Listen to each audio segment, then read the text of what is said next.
Drawing from others requires us to humble ourselves, to admit that we can't figure it out all by ourselves. Let me tell you, that's one I struggle with all the time. We're going to discuss that conundrum. Ooh, big word already to start out the day, conundrum. And we're going to give you 2 tips for tackling it on today's Antidote.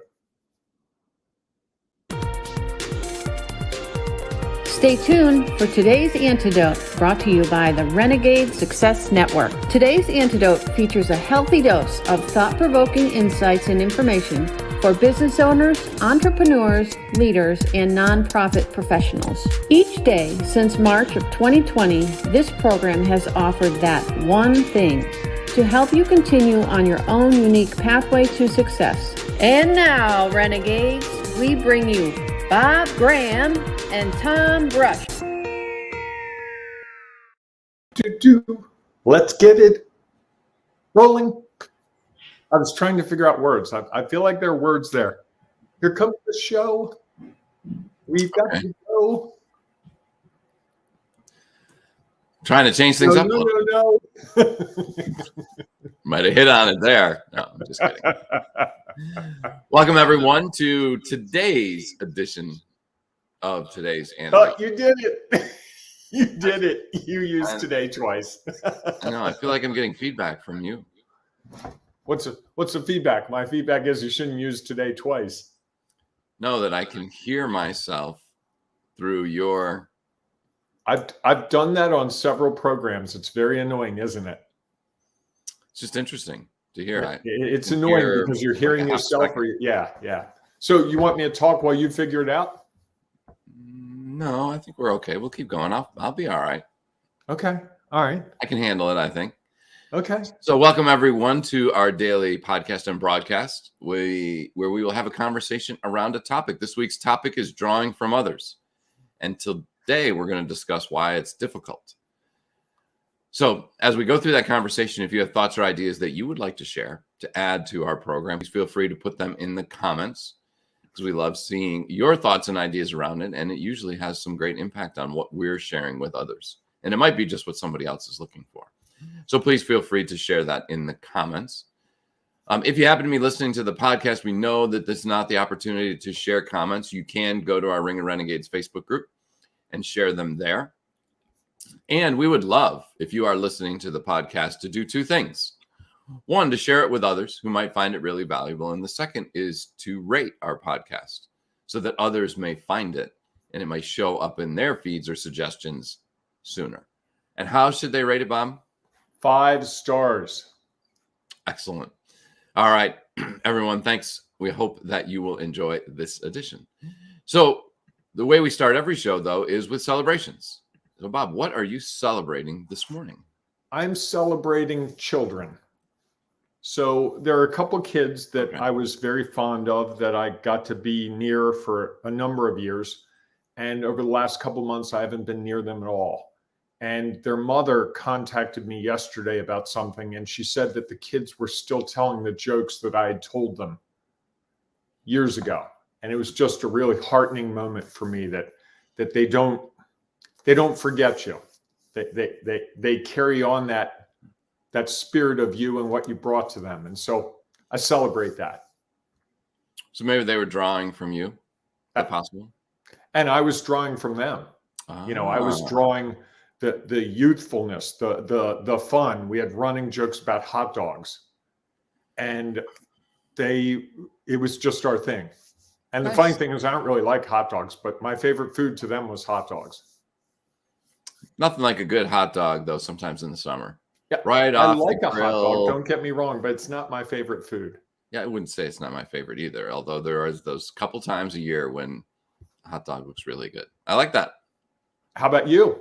So I'm going to celebrate the day we had yesterday. It was beautiful here in Baltimore. The weather, you mean? I'm sorry? The day we had in terms of the weather. In terms of the weather, correct. Okay, I was confused. I thought maybe you had a day like something amazing happened, but you're saying the weather was the amazing thing. Well, something amazing happened because of the weather, I think. Oh, so okay. Anyhow, I was, as many people know, I officiate girls and women's lacrosse. So for one of the few times so far this spring, I was able to be out in shorts, which was awesome.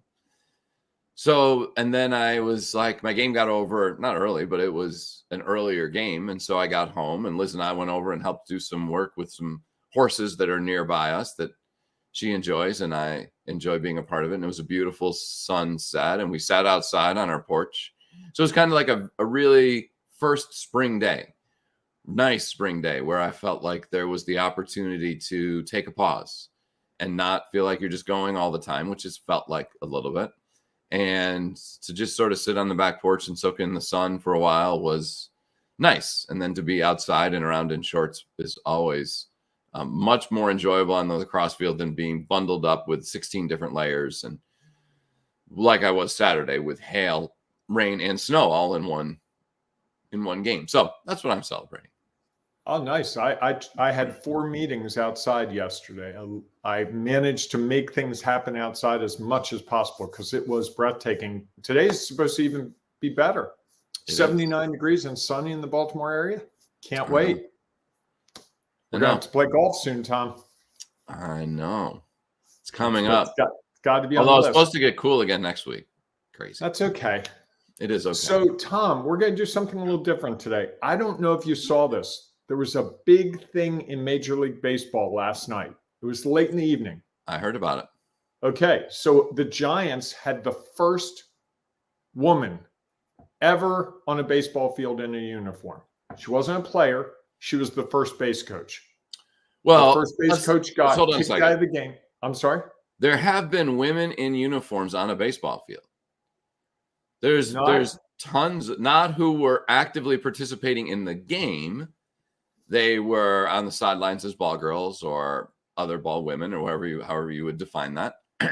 Not as a coach or player. Correct. So this is a momentous thing. You know, and I think we need to recognize it because I don't think that Alyssa Nakin, the woman who was a softball player, really great softball player, I'm sure along her path, there were people saying, you'll never make it to the major leagues. You'll never get to be on the field. You'll never get to do that. I have a niece that since she was about 6 years old says she wants to be a head coach of an NFL team. She loves football. People always, oh, that's not going to happen. No, you'll never get there. You'll never get there. Me, I send her every article of every time a woman achieves anything in sports that's new. You know, the first official, the first umpire, the Yankees had a female manager for one of their farm teams. I think this year, maybe last year too. But we're starting to see this movement. And to me, this is all renegade stuff. The people doing these things are real renegades because it's not an easy path. It's not like it's one of those paths that's cleared for them. They have to do a lot of hard work. So I think as renegades, we should celebrate these moments that just really make a difference. Yeah, and it was interesting how it all happened. Did you hear the whole story? I did. Yeah. The first base coach got kicked out of the game and they just grabbed her and said, hey, go for it. Yeah. She was the next in line, which is great. Right. Well, I remember we went to watch the Buffalo Bills, a football game earlier this year. And when we were fortunate, we had pretty low seats. My daughter had bought them. And on our sideline, to start the game was one of the female officials in the NFL sideline. Okay. And Liz, as an official who has done a professional league, was very excited for the fact that we were able to be there and see one of the female officials on our sideline at the start of the game. I bet I would have been excited about that too. Yeah, it was pretty cool. Pretty cool. So I think that's a great thing for us to celebrate and to see that there are lots of opportunities open when we choose to follow our own unique pathway and don't listen to what others have to say, who may be the naysayers, who may not think anything is possible, or just can't imagine the things that we can imagine because they don't share what's unique about each of us. Excellent. Great celebration there, Bob. I appreciate that. Of course. So now let's dive into our topic about how we draw from others. And I'm sure there are many young girls or women out there who will draw from that experience. And even though they'll never meet, likely never meet the woman last night, they will draw from what she had to offer. And, today we're going to take a little bit of a different twist to it. I'm going to say about why it can be difficult or why it's challenging. So do you want to kick us off on that discussion, Bob? I do, Tom. Are you going to use conundrum again or not? Is that going to be or that just was an opening thing? It could happen. So I think why it's difficult is in our head mostly. And I could probably spend my life talking about this. This is really my sweet spot. I have this all too clear in my head. It's difficult for me to admit that I need help. It's difficult. You and I had a discussion before the program. It was difficult for me to ask that question. I asked Tom a question about something someone else had observed in me, and I asked Tom what he thought. And I really value Tom's opinion. And if Tom had said things a certain way, I probably would have gone into like a deep, dark depression. Fortunately, Tom knew that, and he blew smoke like he always does because he's worried about my fragile ego. I'm kidding, people. I'm kidding. But we worry about how people are going to perceive us. And I think one thing I've learned over the last year with a lot of situations is people don't spend nearly as much time considering what we do and don't do as we think. They just don't. They spend 3 minutes if you're lucky on it, and then they go back to their life. We all have so many things going on in our own heads that it's hard to find the time to really devote a lot of time to what's going on with Bob, what's going on with Tom. If you're watching or listening to this, you're probably paying attention to this halfway, 3/4 of the way. But by 9 o'clock this morning, if you're watching this live, this is a distant memory. You're not thinking about the word conundrum. You're not worried about this because you have new things that you've got to face. And I think the other part of this is drawing on other people. Why it's difficult is because I think we feel like we owe something to people. If you help me, I owe you. And how can I possibly repay you? Because, I had someone yesterday say to me, you've made the difference in this company. If you hadn't been here, we wouldn't be where we are. And I don't know if that's true or not. I can see that person's perspective. I'm not discounting it. It was very nice to hear. But my immediate response in my head was, she's going to ask me for something. There's a qualifier here. This is a setup for, and we need this from you, Bob.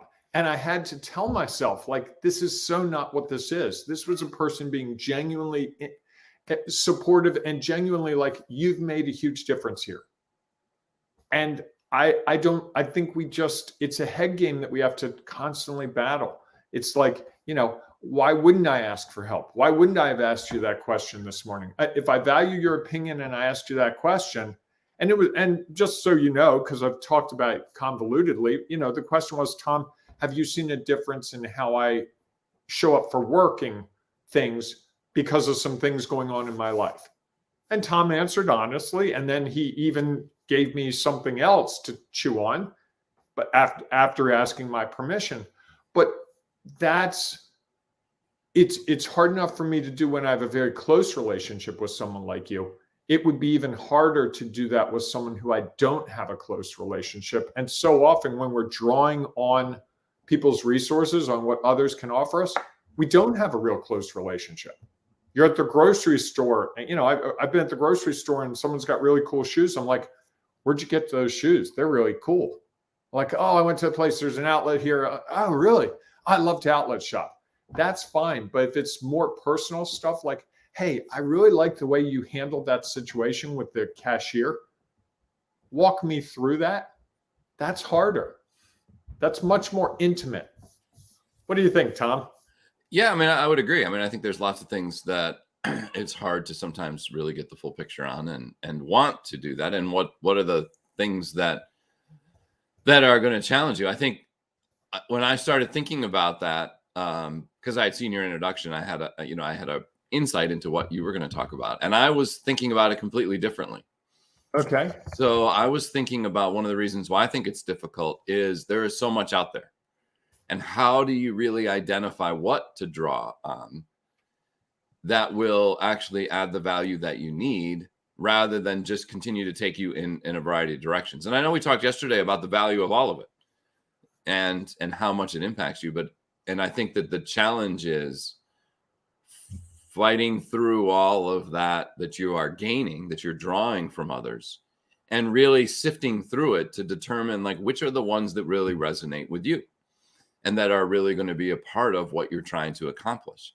And I think that's, one of the challenging things for others as you look to who could be my mentor, who could be my coach, who do I want to model myself after, who do I admire, what are the things about them that I admire, and what are those things that I want to incorporate into what's real for me. There's so much of it that trying to decide which little piece, which nuggets you are going to not only take, but incorporate and expand upon within how you change what's real for you, that it can be challenging. It can be really difficult to figure out like, okay, how do I take all this information, synthesize it, figure out what really works for me and implement it while I'm still getting more. If we are always, as we talked about, constantly drawing from others, whether it's experience, knowledge, or perspective. If we choose, correct. If we are open to it, then how do we sift through it and figure it all out? Because there is a lot. And there's a lot, it's funny, we talk a lot about all the challenging things out there. There's a lot of examples and information and knowledge around all these great things that would be like, wow, that's really cool. It wouldn't take you a Google search very long if you were trying to figure out help for a challenge to find 100 people who would be willing to help you try to overcome that challenge, maybe 1,000 people. And how then do you determine which is the one that you are going to ultimately choose? You couldn't. I guess do I have to choose one? Couldn't I gather information from more than one? You can, absolutely.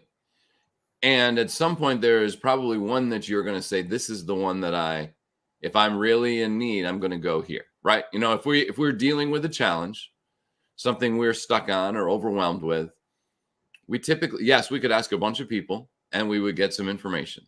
And I imagine that most people have that one person or the one resource that they go to that allows them to really figure out how to get unstuck. I think that for our Renegade Success Network members, they have determined that you and I can help them. And so when they're in this point, they might have other people they talk to and get information, but something about the way we've worked with them has drawn them to us. And then I think they have continued to see the value. And so they continue to come back. It's hypnosis, Tom, just so you know. That's how I get people in. It's hypnosis. You're getting very sleepy. You want your business to grow. And then they go, yes. When you wake up, you're going to join our Renegade Success Network. So there's the beauty of it. They're like, could you tell me how to join your Renegade Success Network? Bob will hypnotize you. If you don't want to be hypnotized, you can talk to me and we can just talk about how you can figure out where you are and where you want to be and how the hypnosis is a lot quicker though, Tom. Okay, fair. You don't go through the mental should I, shouldn't I, what, can I afford it? Can I not afford it? Is this the right person or not? It's just done. Okay. I'm fair providing enough. A service here. It's one kind of service. Absolutely. Some people might be interested in that. I love when you find a way to make it sort of okay. It's half the fun of this program. Of course. Well, that's what's real for you. And if that's what's real for you, we figure out how to make it work. I haven't gone off the rails in a while. We were overdue. True. So I think that's one of the, when I look at why it's difficult is there's so much. And I think it's trying to figure that out.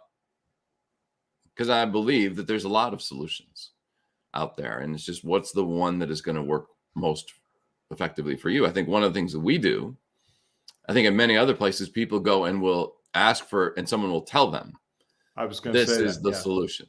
I think one of the things we try to do is help them identify for themselves what is the solution that is going to work best for them, because only they can determine that. They are unique and no one else will go through that experience the same. And so why not choose to do your own thing rather than copying what someone else has done? And there are a lot of times I think we get paralyzed because we've asked so many people, we've got so many conflicting pieces of information that it's like if you go to the library and you want to figure out how to do a home repair and you look at the library. I'm going old school here, people. They're libraries. It's where they put a whole bunch of books. But you could see that section. There might be 50 books on home repair.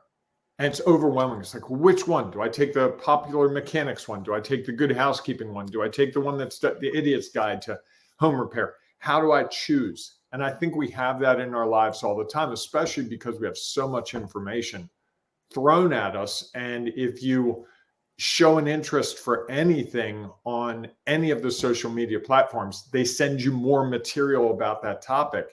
And so it's fire hosing you. Sure. And you can't get a drink of water because there's just so much coming at you. And when people get stuck with that, they often think that it's a failure on their part.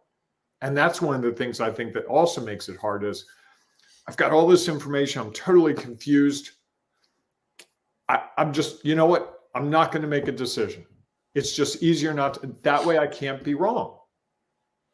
If you believe that's the case, as you know, but I think that's what goes through my head. Certainly. If I've got too many choices here, I'm overwhelmed. I don't know what to do. Better to just do nothing. And that's when I'll clean my desk, when I'll, go to the office supply store and buy paper clips for the 800th time, check my mail at the post office, look at Facebook to see if there's any business posts that would help me with my business. We all have the distractions. Certainly. And it's usually not because we need a break. It's usually, I think it's because we're overloaded or we're overwhelmed with, I don't know what to do. And I think that's the ultimate conundrum. It's like, I don't know what to do. I don't know where to go with this. And I can't move forward. I worked it in just for you, Tom. Impressive. I like that. Right. There's no doubt. And it's funny. I often wonder if that's why people don't draw from others, because it's too hard to figure it out. I mean, I think there's the ego side that you talked about earlier and feeling like we have to do it ourselves, which we've talked about, I feel like, a lot over the last couple of weeks. And then I think there's the other side to it, that they just can't figure it out. And so they choose not to and be like, well, why do I want to head down that rabbit hole again? I'm stuck and I can't figure it out. So yeah, I could do my Google search or go to the library, depending on where you're at, and try to figure it out. And I just know that is going to be an endless black hole of information that will completely overwhelm. If I wasn't overwhelmed already, trying to figure out the solution to the challenge that I have could even be more overwhelming. So I think that's another piece to it that was interesting. I hadn't really thought about that side of that. Maybe that's over time we've tried that. And we became so overwhelmed with the process that we almost completely forgot about the challenge and how do we get back to doing that. And so we've just chosen not that it's easier in some regards to just try to figure it out ourselves rather than go down that rabbit hole of 8 million potential options. And how do we ever choose which one to take? Yeah. Like a couple of years ago, I crashed a car. And people saw that because I posted video of it but pictures of it. And people were telling me, oh, what kind of car are you going to get? I'm like, I don't really know. I must have had 80 suggestions. Sure. And they were all like, oh, I really have this car. It's really amazing for me. I really have this car. It's amazing. I love this car. It gets great mileage. What I didn't get was anyone that was giving me this advice saying, so Bob, what is it you like about a car? It was all them, how amazing their choice was and how to validate their decision. Not, hey, Bob, if you really like a car with a great, that rides really great and gets really great mileage, I've had this car and it does those two things. It doesn't do this. It doesn't do that. Oh, okay. I didn't get that from people. All I got was my car's the most amazing. Go test drive one. You're going to love it. And I would be disappointed. And then another car, go test drive it. Very disappointed. It didn't do what I wanted to do. And it didn't occur to me until just now that the problem wasn't that I wasn't able to get information. I wasn't able to get the information I wanted, which is based on my desires and needs. And I think that's where you and I in the Renegade Success Network really approach it differently. At the very beginning, what are your goals? And as we try to help someone figure things out, it's consistent with their goals. Right. Hey, wait, you told me this was your goal. You're free to do whatever you want, but are you sure that's consistent with that goal? Or have you modified your goal, which is totally fine? And I think that's a different way of approaching things. And if someone had come to me and said, Bob, tell me what you want in a car. And then they said, hey, based on what you're telling me, I would recommend this, this, and this. I bet I would have test drove those 3 cars and I would have picked among those 3. Sure. But we rarely get that. We usually, especially on social media. Social media is just, you've got to go to this chiropractor, this dentist, this doctor, this barber, this. And with very little, here's what I like about them. Or if you're looking for someone who's got great bedside manner, go see this doctor. You don't get that. You just get, here's my doctor. You should go to my doctor. Here's my mechanic, go to my mechanic. Here's this here, and follow it. And I think that's very hard for us because we don't make decisions based on that. If you told me, hey, Bob, you told me you were looking for a chiropractor, just making up. And you said, I have a really great chiropractor. Okay. I would expect that we would have a discussion about, well, Tom, what makes him great for you? Oh, well, he takes my insurance. Oh, what insurance do you have? Oh, I have this insurance. Oh, I don't. I love that I can call him in the morning and go to an appointment the same day. Oh, wow. Okay. That's a plus. I love that, his staff is really attentive and they're really great. And they call you when he's running late. So you're not sitting here in the waiting room for 4 hours. Oh, wow. That's awesome. Those types of discussions we don't have, except with people we're really, really close to.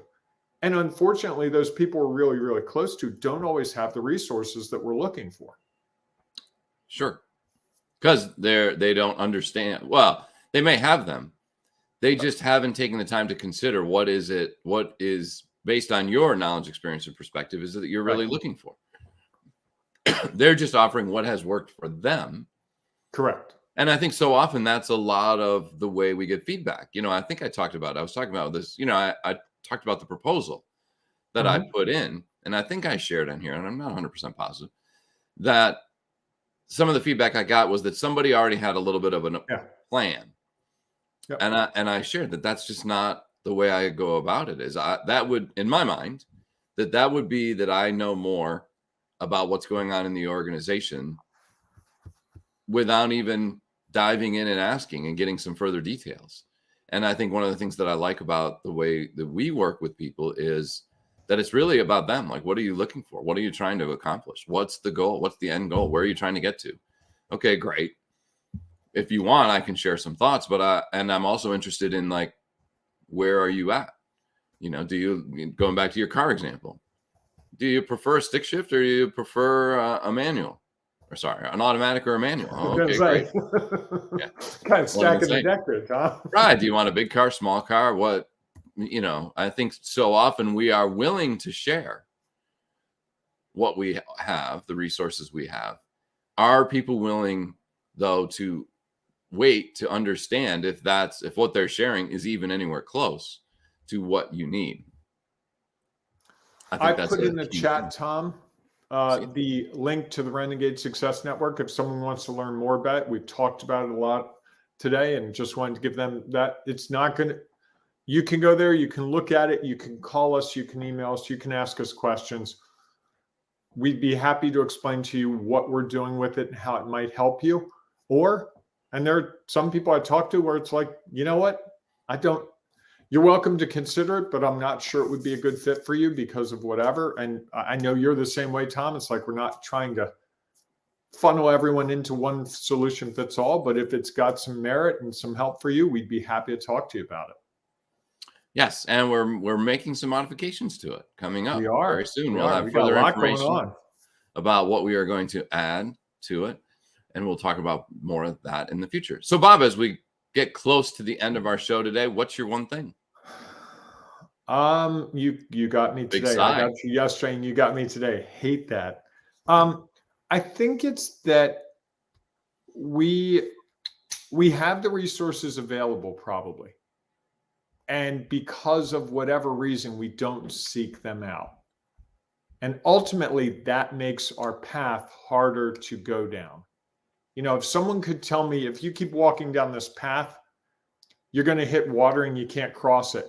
It's just too deep. It's going way too fast. It'll suck you in and you'll be going down the river. You turn around and go a different way. I think we have that availability a lot, and we just don't do it. Instead, we get up to the river and go, why didn't no one tell me about the river? Because you didn't ask anyone. And I am as guilty as anyone of, I can't tell you how many times I've done something and said to someone, boy, I spent all weekend doing this thing. And they're like, what do you mean all weekend? I could have done that for you in 10 minutes. Why didn't you call me Thursday afternoon? I would have done it for you like right there. It just doesn't even cross my mind often. And I think that's probably my one thing, probably more important. If you're struggling with something, where can you gather the resources? Who can you ask? Even if they don't know the answer, they might know someone who knows the answer. How's that? I like it. It's good. That's good.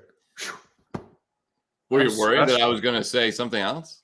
No, that was stressful. I was deep in our thought, and I just couldn't get to a place where I knew what I wanted to talk about there. So what do you got, Tom? So my one thing is, I think why it's difficult is because people are so willing to share what they know and what works for them, rather than take the time to allow us to draw from them what we need. Does that make any sense? Yes, that's brilliant. You know, that it's so often it's again, it's exactly like you had mentioned this during the middle of the show, is that when we try to draw from others, they just bombard us with, here's all the information that you need. This is what you need. Before they even ask a question of, what are you looking for? And based on what you're looking for, because with your river example, someone would be, oh, that sounds really cool. I'd love to go down and try and I've been turned away from it because you said, no, you don't want to do that. Right. You know, I think so often that people in their willingness to share don't consider what's real for us and what we desire. They just share what has worked for them. That sounds like a quote. I'm gonna have to go back and listen to that and take that down as what was that I just said. Okay, it's at minute 32. So that's my one thing. I think that, you know, and what I would say is, if you are to maybe make it a little less difficult, go find those people who will ask you questions before they immediately share what they have, so that it is what works for you, not just what has worked for them. We covered a lot of ground and gave some really good advice today. I would agree. All right. If you have thoughts or ideas around this, or you want to share your one thing about drawing from others and why it's difficult, please feel free to put it in the comments. We know there are people out there who might be looking just for that exact thing. And you can put those comments in wherever you happen to be listening, or wherever you happen to be watching, whether it is on Facebook, Instagram, Twitter, YouTube, or LinkedIn Live. Go back and check some of those, and we will respond to your comments. And we love to see them because we know that they might be valuable to someone else. Otherwise, you can also join us inside our Ring of Renegades network. Ring of Renegades Facebook group. I was mixing things up. It's easy to do if you're not yet a member. Just go to Facebook, search for Ring of Renegades, and then ask to become a part of our group, where you can join the over 1,200 members who are helping one another take their next step along their own unique pathway to success. And we'll be talking about drawing from others inside that group all week. So please feel free to join in on the conversation. And if we don't see you inside of there, maybe you'll be interested in joining the Renegade Success Network, and that information is in the comments, or just reach out to Bob and I. We'd be happy to ask you some questions about what you're trying to do and see if we might have a solution that might be able to help you. So we'll see you then, or we'll see you tomorrow morning, 8 a.m. Eastern time, for our next edition of today's Antidote. Have a great day, everyone. Embrace the renegading you. That's all I'm going to say today. That's it, huh? All right. I guess we're out. Thanks for listening to today's Antidote, powered by the Renegade Success Network. The Renegade Success Network helps you confidently create your own unique pathway to success. To learn more about the Renegade Success Network and how you can take your next step, follow us on Twitter, connect on LinkedIn, or join the Ring of Renegades Facebook group. For full details on how you can join our community, go to renegadesuccessnetwork.com. Embrace the renegade in you.